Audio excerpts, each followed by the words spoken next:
And it's not. It's wrong. It's fear-mongering. This is not how to lead a country.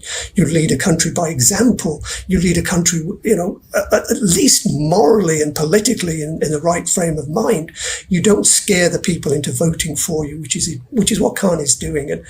And I find it very reprehensible. I really do. I just think it's a shame that he's resorting to these kind of seedy, sleazy tactics. Well, we are officially coming down to the wire as Monday is fast approaching, and things are looking good for the Conservatives. However, the mainstream media is trying their absolute hardest to make sure the Liberals come out on top. Now, that's what we're going to get into today, but I do want to start off by apologizing for the delay in videos. With the Easter long weekend, I actually did have a long weekend of 4 days off from Friday to Monday, and so that means my normal job it's only been a 4-day week, so everything's been kind of compressed. Had to kind of catch up, make sure everything's been done. But with that being said, let's get into today's video. Now, as I mentioned, things are looking pretty good for the Conservatives, especially in British Columbia. This is becoming sort of a new battleground, which the Conservatives seem to be getting quite a good foothold in. On Victoria Island, which is typically New Democrats, it's starting to turn quite blue, even to the point where Elizabeth May, the only green area there, might lose her riding to the Conservative in that area. But not only that, in Vancouver itself, it's looking like Singh might not get his own riding, which we kind of already knew. But this was the CBC talking about what a failure Singh is, basically, in terms of all the other candidates in the NDP. Just, Rob, one last question about the five in Vancouver. Is Singh, Peter Julian, Don Davies, Jenny Kwan would probably be the strongest of those five? Is Singh the fourth place in terms of his ability to hold on, or would he be fifth, do you think? I think he's fifth. The New Democrats tell me they think Gord Johns in the Courtenay sort of Alberni area in the Mid-Island has a better chance at this point. So that's very worrying for the NDP leader. Now that is extremely pathetic, and on top of all that, Singh constantly is getting grilled on his campaign by the reporters on whether he deserves to be the party leader, the current status of his party, and how it might not even be formed by the end of all this. And that he is to blame, or whether he believes he's to blame. We all know that he's to blame. The guy basically sold out the whole country for his $2 million pension. So he kind of deserves everything that he gets. And at this point, he's now just begging people to send New Democrats to the House or to the government, because he's trying to tell them that the Liberals have it. They're going to win, but let's not give them majority. Let's give them a minority and have the New Democrats kind of be there to police them in a sense. We only have 6 days until the election, and polls show that you are very well at risk of losing in your own riding, Burnaby South. So what do you want to say to the people who have voted for you in the past, or have already voted for you in this election, or are still on the fence to wait to vote on Monday? Your vote matters, and you have a lot of power. Because Canadians voted for us, we were able to deliver. People say we deliver for things that made people's lives better, and I'm honored that people say that, but really it's you, people who voted for us, that gave us that opportunity to do all that. We wouldn't have been able to do that but for people's support, but for people's vote. And here in BC, British Columbians sent many New Democrats to Ottawa. It's because of you that we were able to bring in dental care and the first steps on pharmacy care. It's because of your love, your support, and your vote. So you have the power to send us back to Ottawa. We've seen that people have rejected the Conservatives. Conservatives aren't going to win this. Now it's a question of, do you want one party to have all the power, or do you want New Democrats to be there to fight for you? And so for folks here in BC, you've got actually the power to make that decision. At the end of that night, at the end of election night, it'll be British Columbians who decide if Mark Carney gets a supermajority or if enough New Democrats are there to fight back and defend the things that you care about. And so I encourage British Columbians, use your power, send New Democrats to Ottawa, and we will fight for the things that you hold dear. Now, we all know that Jagmeet is quite the clown, but the CBC is right up there with him. They've been doing these little clips, kind of smearing the Conservatives or Pierre, promoting the Liberals, using Carney's kind of fear tactics. They've been bringing up Trump again and talking about defunding the CBC, especially since now all the costed platforms have been released. Pierre Poilievre committed once again to slashing the costs of consultants, foreign aid, and the CBC. His platform contained only a few references to U.S. President Donald Trump's tariff threats, something that has emerged as a key theme during this campaign. Now, you would think with all the closeted platforms being released that this is a good indication of who people should be looking to vote for, doing your homework, studying what the platforms are offering. But according to Janice McGregor of the CBC, balanced budgets are not a priority. People shouldn't be caring about that, especially right now with the potential tariffs from Donald Trump. And this is what the liberals are warning people that the conservatives are going to do. Focus on tax cuts. Let's be frank, neither of these approaches amount to fiscal austerity. And there is a good argument out there even that balanced budgets are not the point, should not be a priority in a world where things might be moving towards a global recession thanks to Donald Trump's tariffs. Politically, we also know that belt tightening is a tough sell for voters. You don't race to the ballot box to sort of have to swallow tough medicine like cuts. But that is exactly what liberals have been warning that conservatives will have to do in order to pay for the tax cuts that they're proposing. Well, by that logic, I guess we all shouldn't have been so worried about us going through those fiscal guardrails that Chrystia Freeland blew right through by $62 billion over budget. Why did we care so much about that? The liberals for the past 10 years have just been screwing us over, but now it's the Donald Trump tariffs that might put us into the recession, according to her. Not anything else that the liberals have done. And not to mention, Carney is now proposing another $130 billion in deficit. But again, this is not something that we should be caring about.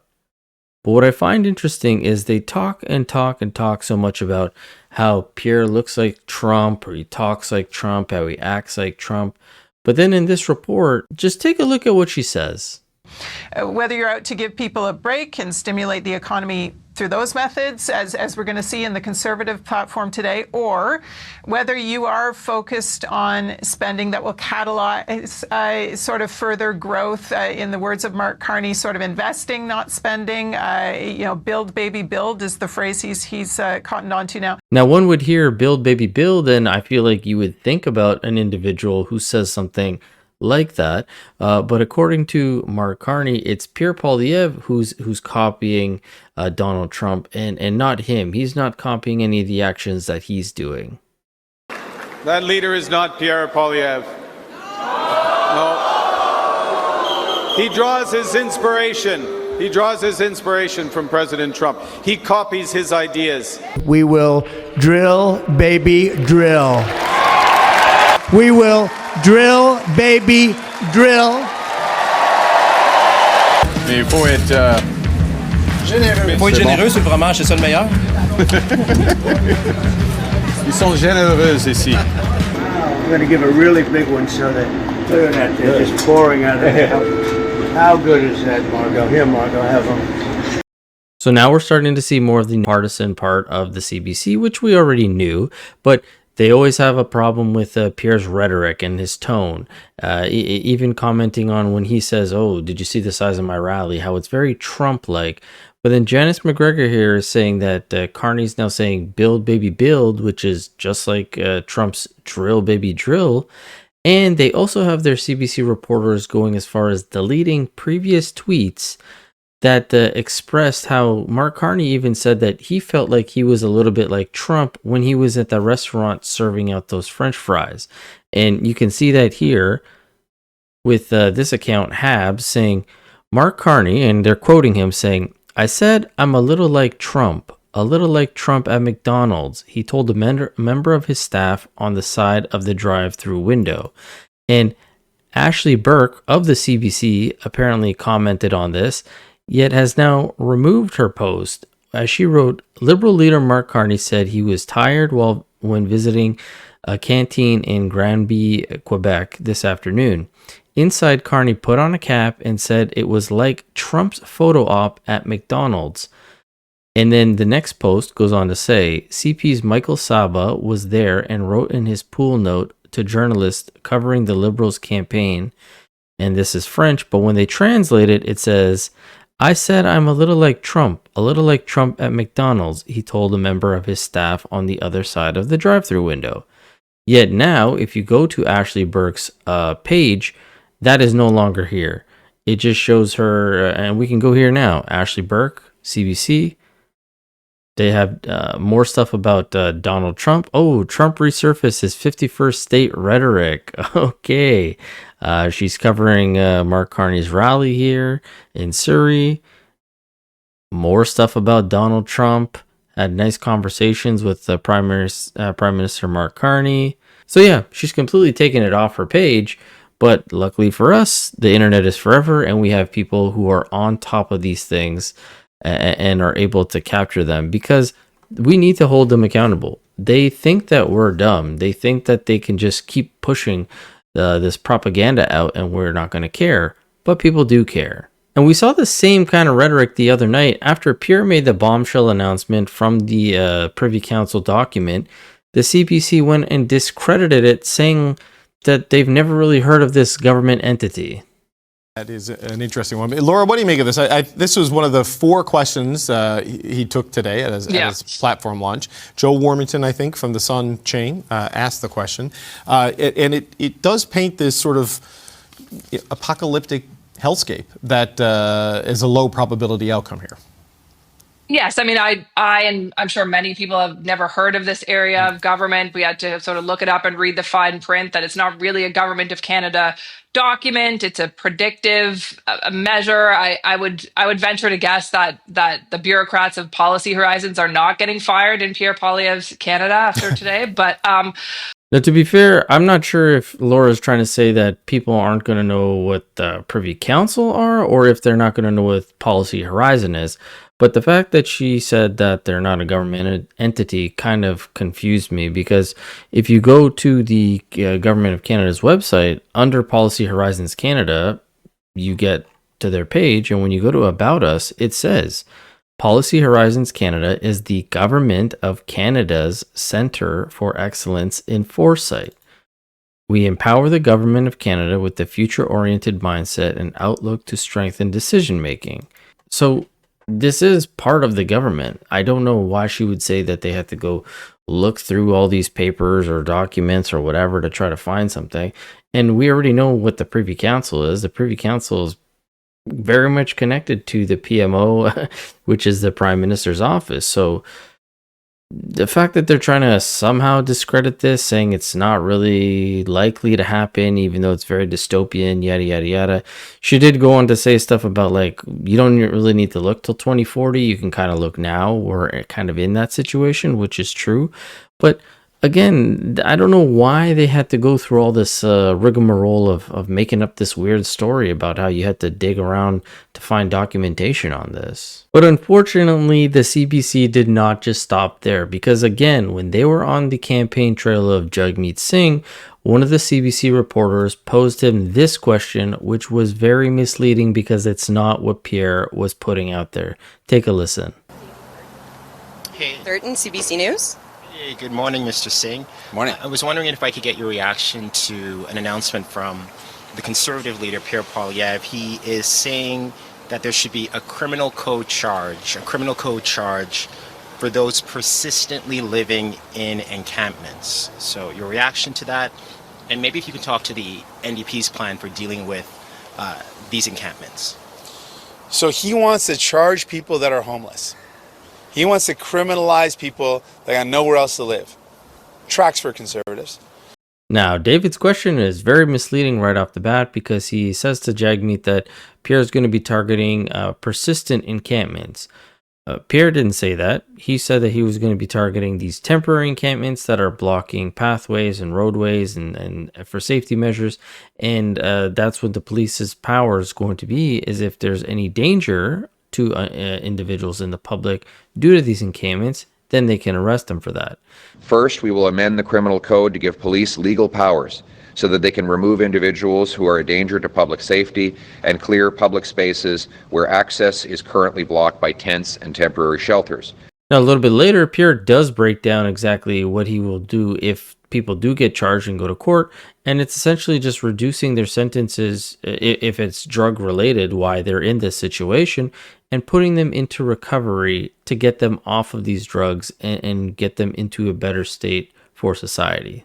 No more excuses by politicians claiming they don't have the powers. The powers will be right there in the criminal code. No more paralysis from politically correct liberal politicians who are too afraid to take action. Second, we will provide addiction treatment to 50,000 Canadians. We will return a true housing first model, get people into a home. But if their addiction is the thing preventing them from succeeding in that home, we will get them into addiction treatment. We will treat the problem. We'll offer mental health supports, job training, so police can connect the people in these camps with the care and the housing they need. Third, where appropriate, the occupants will face criminal charges, but we will give judges the power to order the people charged for illegally occupying these public places a simple possession charge that requires they go into treatment. So we're here to give people a way out. If someone is illegally occupying a public space, then we will allow judges to give them a sentence of drug treatment that will get them off the poisons that condemn them to that homelessness in the first place. For more serious criminals, where addiction is a factor in their crime, but where their crime requires they do jail time, we will allow judges to make mandatory treatment a part of their prison sentence. And there will be regular drug tests for prisoners, because we know that if someone comes out continually addicted to drugs, they're probably going to re-offend. But if, on the other hand, while they're in prison, they're given treatment, recovery services, and they show that they pass drug tests again and again and again, then their chance at rehabilitation and becoming a successful part of society is much higher. That's how we're going to restore safe streets for a change. That's how we'll bring back hope for a change. But again, this is not what you're really going to be hearing. You're going to be hearing that Pierre just wants to lock up homeless people. This is the same kind of rhetoric that they've been pushing with Pierre wants to ban abortions. He's going to use the notwithstanding clause. And this is something actually the National Post covered, where this columnist said he's been living in the country for the past 25 years, and this is constantly what he hears the liberals bring up to use as an attack measure on the Conservatives, even though Pierre just a few days ago said this has been the policy of the Conservatives for the past 21 years that they would not touch abortion.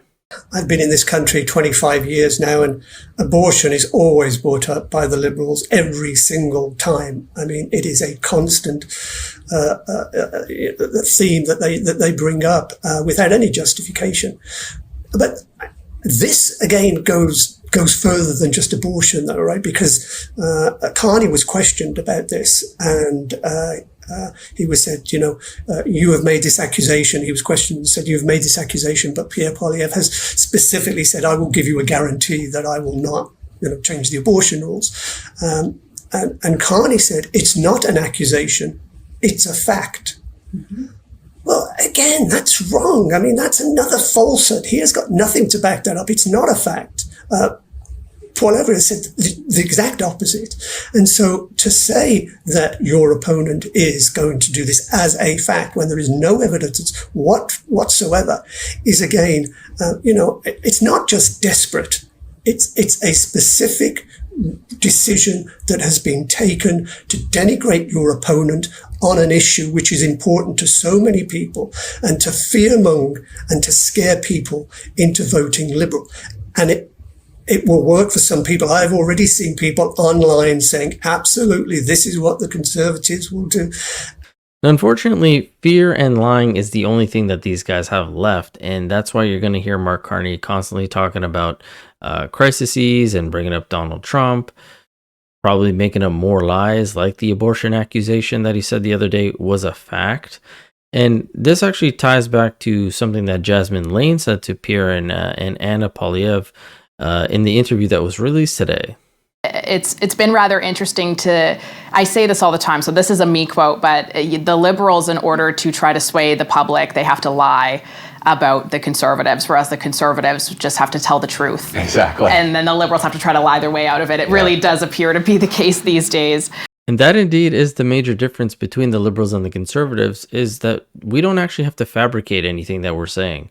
We have a full track record of the past 10 years from these liberal policies, these plans, these failures, and the support from the NDP to push these things through, whereas the Liberals and the NDPs have to lie about the Conservatives. So it's just ridiculous at this point, but to be expected.